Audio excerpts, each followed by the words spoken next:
Я знаю, многие меня будут ругать самыми последними словами. Назовут кафиром, неверным. На все это я согласен. Только читайте, люди. Читайте и думайте. Моя главная цель – показать истину. Заставить вас немного задуматься, приняться, наконец, за службу родной нации, поскольку от нынешних служителей мало проку.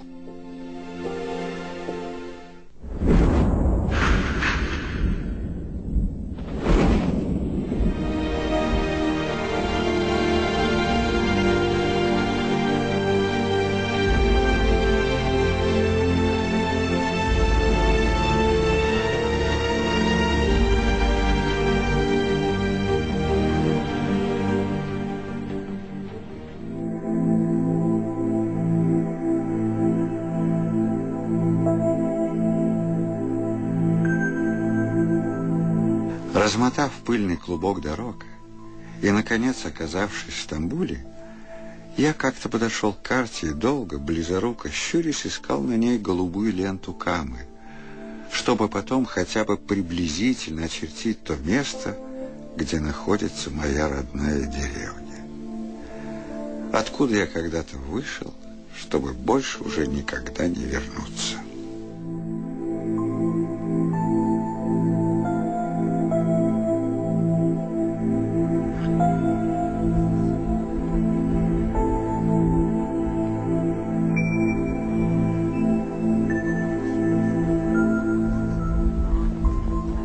За моей спиной старинная татарская деревня Йошурма, где в 1878 году в семье деревенского муллы родился Гаяз Искаки. В 5 лет он научился читать. Впоследствии учился в медресе в Чистополе, а затем переехал в Казань. Когда-то гусиный пруд посреди деревни казался мне морем. В зеркале воды отражался сказочной ладьей добротный дом моего отца, сельского муллы. Он желал мне сытной жизни под звуки азана, но я выбрал свою судьбу. И первым узелком в клубке дорог был уездный город Чистополь с широкими, как мне тогда казалось, улицами и огромными домами. Даже в одном из них могли бы поместиться все жители нашей деревни. Но здесь обитали мы, безропотные шакирды и наши строгие наставники. Гаяз Искаки в 10-летнем возрасте был привезен отцом для обучения в Чистопольском медресе Камалия. Шакирды не имели права задавать вопросы лишние, переспрашивать. Или вести себя достаточно вольно. Все это, конечно, пресекалось обычной по тем временам, скажем так, вульгарной поркой. И поэтому Гаязу Искаки здесь доставалось, наверное, более всего, потому что человек он был очень импульсивный и постоянно, как говорится, не оставлял преподавателя в покое. И многие преподаватели оказывались, в общем-то, в сложном положении, не могли ответить на те или иные вопросы, что, в общем-то, было явлением обычным.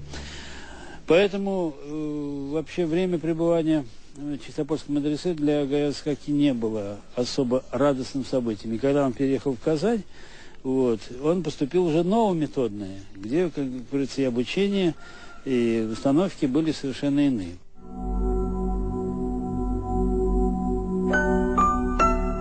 Втайне от своих родителей я оставил медресе и поступил в светскую школу. Здесь преподавали русский язык, который я уже начал потихоньку учить по торговым вывескам. Помню отяжелевшие от русских книг полки в народной библиотеке, которые манили меня, но, увы, я смотрел в них как слепец. Не случайно, редактируя одну из татарских газет, он использовал эпиграф «Образование – первый шаг к свободе». Ведя в Казани полуголодное существование, 17-летний юноша написал свой первый рассказ «Каляпуща кыз» «Мастерица татарских шапочек» и направил в какой-то журнал. Он знал, что за это платят деньги, и надеялся немного подзаработать. К нам в учительскую школу уже наведывались полицейские, искали 2 учеников-подстрекателей. Но наше тайное студенческое общество оставалось нераскрытым, и мы продолжали выпускать свою рукописную антиправительственную газету. Самое большое влияние на меня оказал Тургенев, пишет Исаки в своей автобиографии. А потом, конечно, Толстой. Чем же занимался Гаязов Исаки в Казани? Тем, чем он будет заниматься всю свою оставшуюся жизнь. Изданием и редактированием татарских газет. На Первом мусульманском съезде в Нижнем Новгороде я возглавлял группу эсеров. Кажется, это было в августе 1905 года, когда мне показали газету, где меня называли пламенным борцом за нацию. Не скрою, я был польщен и смущен одновременно. Бескомпромиссный он был человек, неудобный для власти. И, как следствие его издательской деятельности, арест, конвой и камера Чистопольской тюрьмы. 1906 года, декабря 27 дня, Чистопольский исправник Ильевский, рассмотрев дознание, постановил Гаяза Исхакова на основании... Господину казанскому губернатору, имею честь донести вашему превосходительству, что Гаяз Исхаков 24 сего октября был выслан из Казани и припровожден этапом в ведение архангельского губернатора. Именно в этой камере сидел Гаязов Исаки. 27 декабря 1906 года вышло постановление суда о заключении его под стражу за революционную пропаганду. Но даже в этих условиях он продолжал работать. Время, которое бесконечно тянется в тюрьме, подобно кругам паутины, я научился не тратить попусту. В эти годы мною были написаны повесть, драма, множество рассказов, статей, памфлетов, а еще роман под названием «Семейное счастье». Пока я сидел, жена ушла от меня, оставив малолетнюю дочь чужим людям. Таким вот оказалось мое семейное счастье.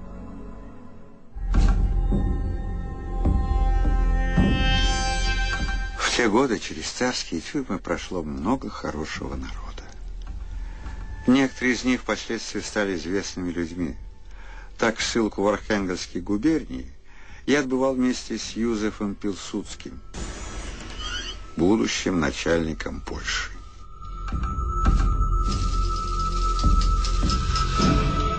Когда человек находится в клетке годами, он начинает смотреть на волю глазами волка.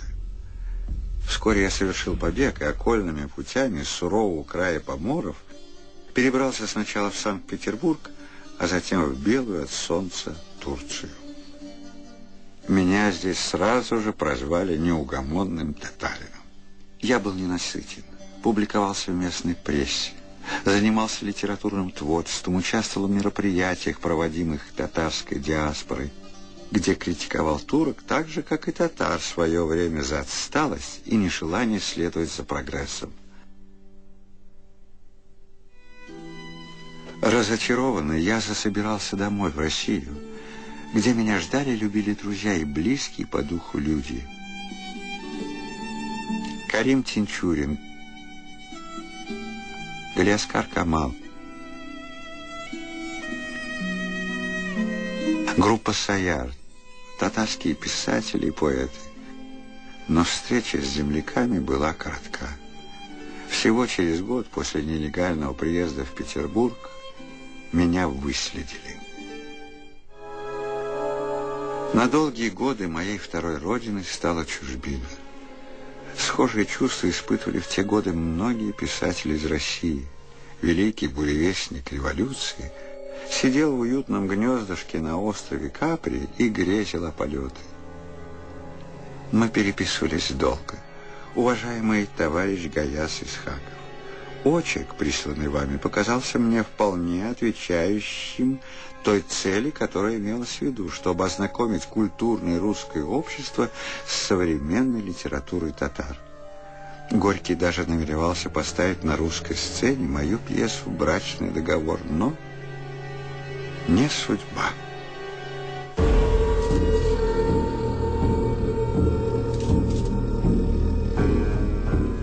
Вскоре о России заговорили все. Это было похоже на пробудившийся Везувий, который угрожал спокойствию всех, даже отдаленно проживающих от него. я понял, настал мой час.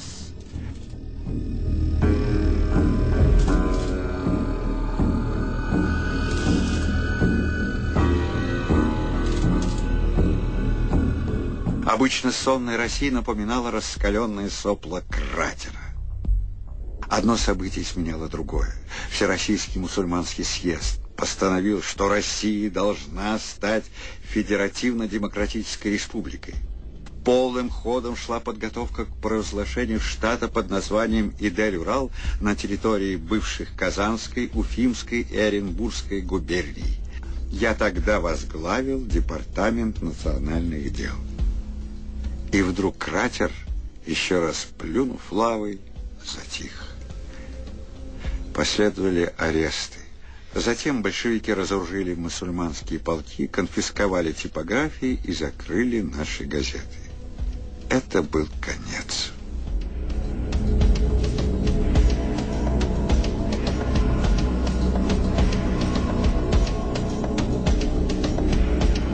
Ayaz İshaki Türkiye'ye sınga kalıp geldi.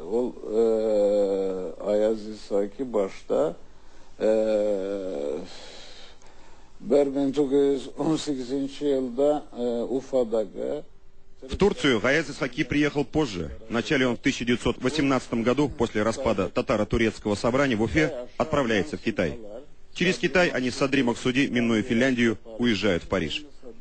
Гаяз Исхаки вместе со своими единомышленниками начинает там активную борьбу за создание независимого государства Идель-Урал. Однако их совершенно никто не слушает. После этого Садри Максуди уезжает в Турцию, а Гаяз Исхаки остается в Европе. Sadri Maksudi anlansın Atatürk'ün çakırı olunca Türkiye'ye geldi. Ayaz İshaki Avrupa'da kaldı. Sagınan 50'de 20 yılda 27 yıllarda arası. «Я скучаю по дому», — часто говорил он. В году 27-м он написал письмо Ворошилову. Они вместе еще во времена царской России сидели в тюрьме. Несмотря на то, что Ворошилов был коммунистом, а Исхаки социалист-революционер, они даже дружили. И вот из Германии он обращается к Ворошилову. «Что со мной будет, если я вернусь домой?» На что Ворошилов ему ответил: «Лучше не приезжай, живи там, где живешь. Я тебе не могу ничего гарантировать».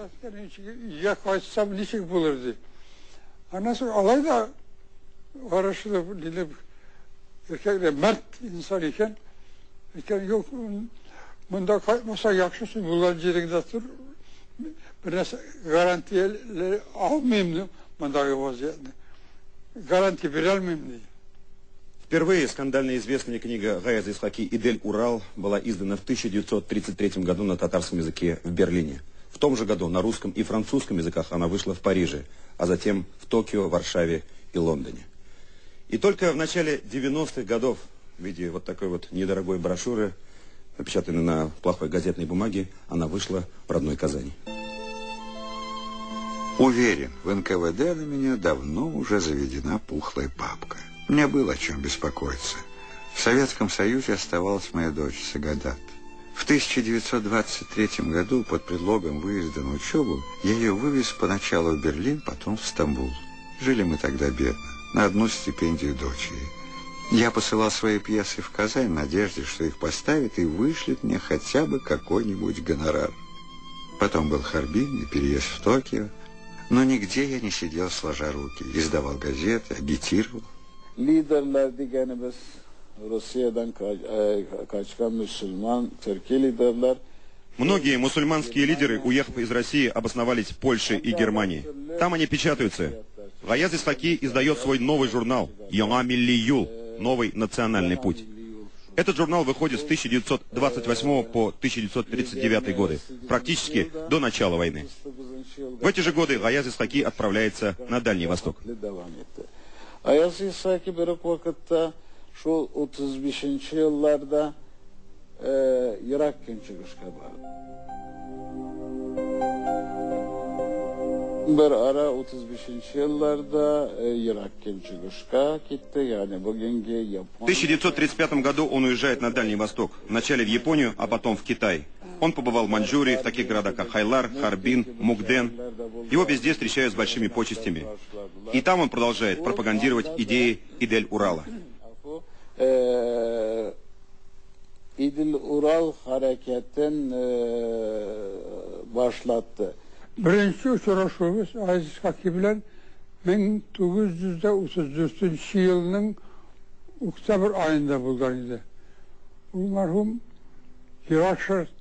Наша первая встреча с Гаязом Исхаки произошла в 1934 году, в октябре. Он приехал на татарское кладбище в Маньчжурии, где были захоронения наших пленных. Там мы и познакомились. Ana tanışkaydı. Bu vakit ben 16 yaşında gimnaziya şagirdiydim. Bu elbette zor tesir kaldırdı bana birinci tergis köşeydi. Мне было всего 16, и я учился в гимназии. Эта встреча на меня оказала очень сильное влияние. После нее я стал активным участником движения за независимость Идель-Урала.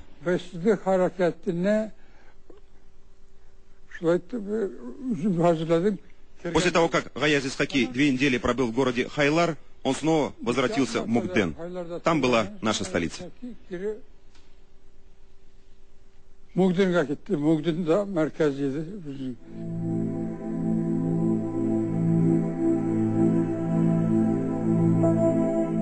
Потом был Харбин и переезд в Токио. Но нигде я не сидел сложа руки. Издавал газеты, агитировал.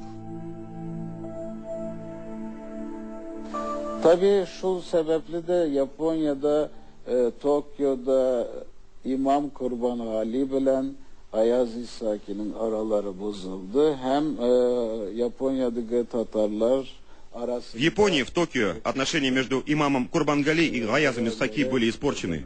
Это привело к разделению татар Японии на 2 противоборствующих лагеря. Одни пошли за Курбангали, а другие за Гаязом Исхаки. В то же время в Мукдене, в Китае, начинает выходить газета «Милли Байрак» – «Национальный флаг». В ней, кстати, работали мои родители. Печатается очень много книг. Потом, в конце 1936 года, Гаяз Исхаки снова вернулся в Берлин. Ondan sonra Ayaz İshaki şu 36. yılların azagında Kire Berlin'e kayıttı.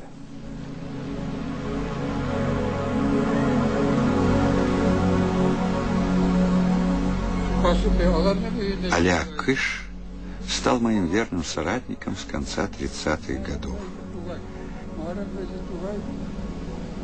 1938 yılının azağında indi Aziz Haki'nin çakırı ve merhum İbdaşım Berlin'de Milli Jurnal Aziz Haki'nin çıkaydı. İdil-Ural İstila Komitetinin organı. В 1938 году Гаяз Исхаки пригласил меня издавать свой журнал «Милли Юл» в Берлине. Это был печатный орган комитета Идель-Урал, выходил каждый месяц. Потом вместе с Гаязом Исхаки я и мой друг Абдель Ахатинеш уехали в Варшаву.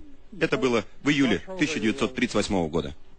Varşava 38 yılının yine Eylül ayında Varşava'ya vardık.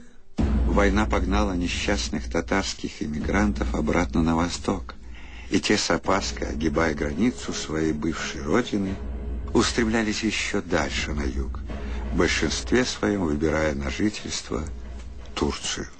Almanlar hem Sovyetler Polşa'nı basıp algaç tabii. Bularga da, bu imigrantlarga da yana yollar özlerge turukildi. Ve hem Ayaz İshaki şu 40. yılda Türkiye'ye geri kayıttı. После того, как в 1939 году Польшу оккупировали фашисты, татарским иммигрантам пришлось искать новые дороги. И Гаяз Исхаки снова возвращается в 1940 году в Турцию. Однако в это время идет война. У него уже нет условий для активной деятельности и, прежде всего, материальных возможностей. Sovyetlerge karşı herhangi siyasi bir adımga, bir aktiflikka yol vermeydi. Из-за того, что Турция не хотела ссориться с Советским Союзом, сторонники идеи пантюркизма начали преследоваться. К примеру, в 1944 году Заки Валиди и таких же интеллектуалов, как он, закрыли в тюрьмы. Zeki Velidi Togan da Bulgan Kayber intelektüellerini türmege yapkanlarıydı. Şimdi Только в 1950 году Гаяз Исхаки снова возвращается к своей деятельности по созданию Идель-Урала.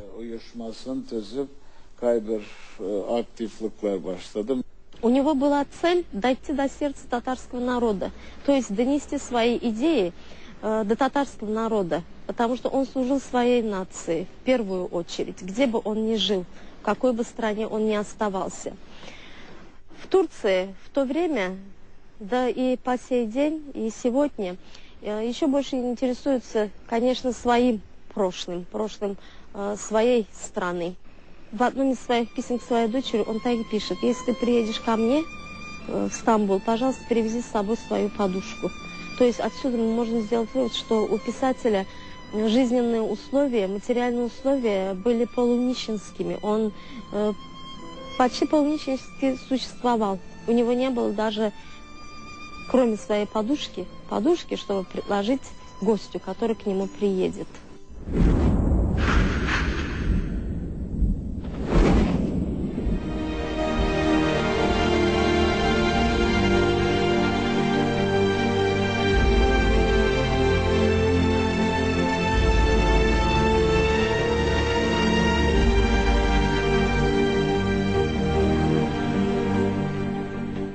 Он был талантлив, он был неутомим, он был непокорен. И, наверное, поэтому был гоним до 1917 года и после. Да и сегодня отношение к Гаязу Исхаки очень неоднозначное. Одни считают, что он был слишком татарином, другие, наоборот, считают, что он был слишком русским.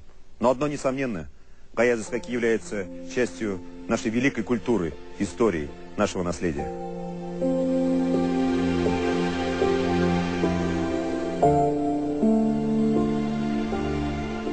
Читайте, люди. Читайте и думайте. Моя главная цель – показать истину. Заставить вас немного задуматься. Приняться, наконец, за службу родной нации.